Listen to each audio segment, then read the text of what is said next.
ولی کے دیوان میں شامل ہوں یا پھر مقامی ہندی زبان سے شامل ہوئے ہوں اور جن کو سمجھنے سے عام قاری کو مشکل پیش آتی ہے یا پھر اب جو روزمرہ میں استعمال نہیں ہوتے.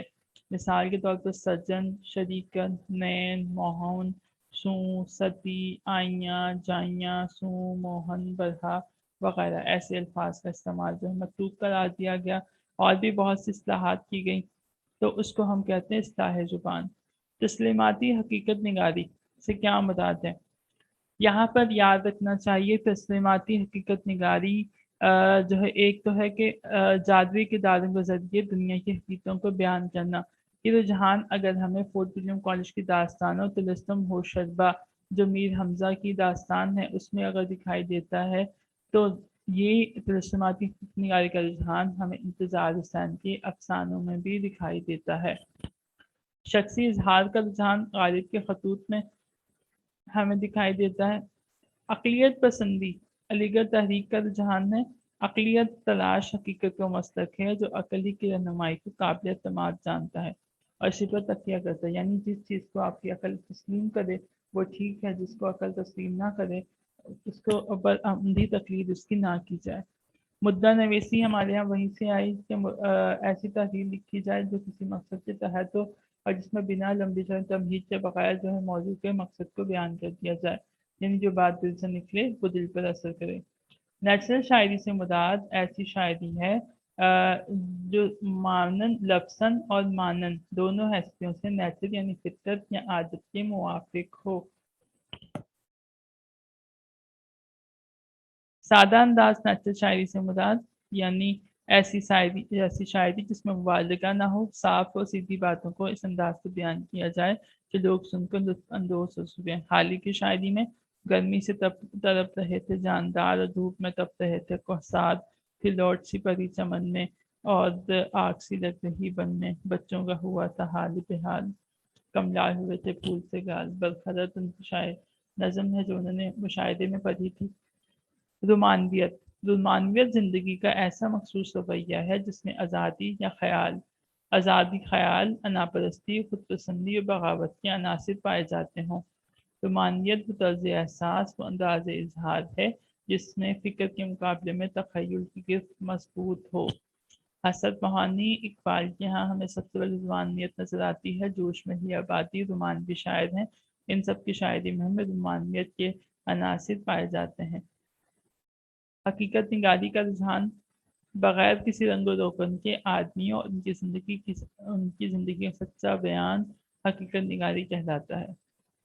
علامتیت جو ہے حقیقت نگاری جہاں شاعری میں اور نثر میں بھی اس طرح سے علامتیت جو ہے یہ ہمیں جہاں پر شاعری میں دکھائی دیتی ہے نون نیم راشد کے ہاں اس کا استعمال ہے اور میرا جی، اختر ایمان، مجید امجد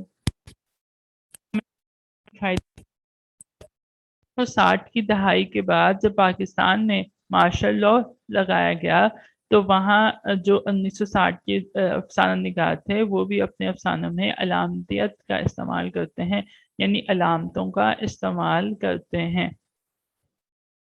تو ایک تو ہمیں یہ جدید شاعری میں دکھائی دے گی علامتیت اور دوسرا ہمیں جدید افسانے جو کہ پاکستانی افسانے لکھے گئے ان میں علامتیت کا تصور بہت زیادہ دکھائی دے گا.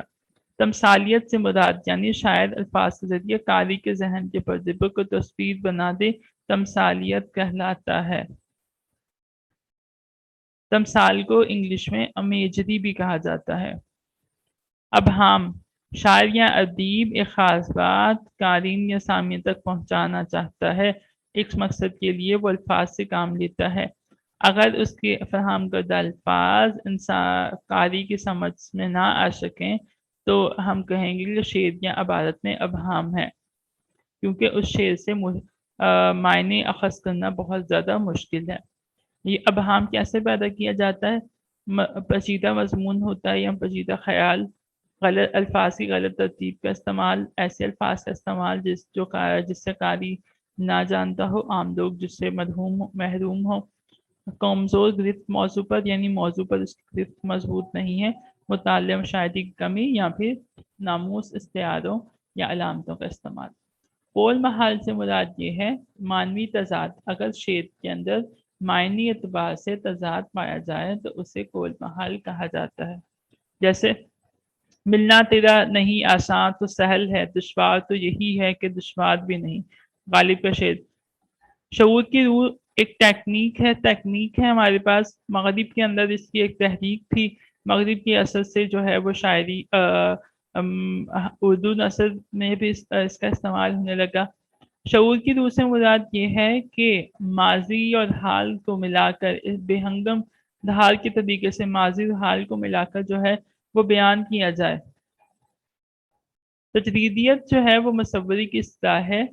شعور کی روح میں ہمارے پاس ممتاز شیریں سے پہلے آگ کا دریا ناول جو ہے شعور کی روح کی تکنیک کی بہترین مثال ہے. تجریدیت مصوری کی اصطلاح ہے جس میں فنکار مختلف رنگوں کو بکھیر کر اجسام اور اشکال بناتا ہے اور اس کے خیالات کی عکاسی کرتے ہیں.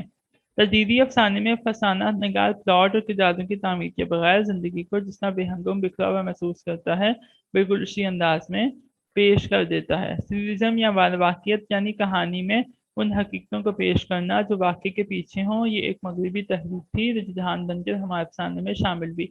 1932 میں یعنی ترقی پسند تحریک سے پہلے 1932 میں جو ہے انگارے کا ایک افسانوں کا ایک مجموعہ شائع ہوا تھا.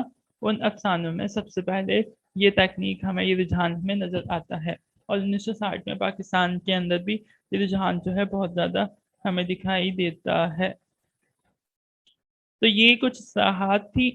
یہ اصلاحات جو ہے یہ دراصل رجحان ہے جو کہ اردو ادب میں استعمال ہوتے ہیں. کچھ شاعری میں ہیں، کچھ نثر میں ہیں. اب یہ آپ پر ہے کہ آپ جو ہے اسے شاعری کے حوالے سے دیکھتے ہیں یا پھر نثر کے حوالے سے دیکھتے ہیں.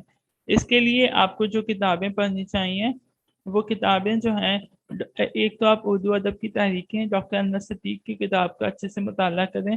منظر اعظمی ایک رائٹر ہیں، انہوں نے جو ہے تحریک الرجحانات پر ایک کتاب لکھی ہے، اس کا جائزہ لیجئے. اور مختلف مضامین جو رائٹرز کے اوپر لکھے گئے ہیں اس تکنیک کے حوالے سے، ان کو پڑھنے سے آپ کو اچھے سے یہ تکنیک جو ہے وہ سمجھ آئیں گی اور یہ رجحانات کی سمجھ آ جائے گی.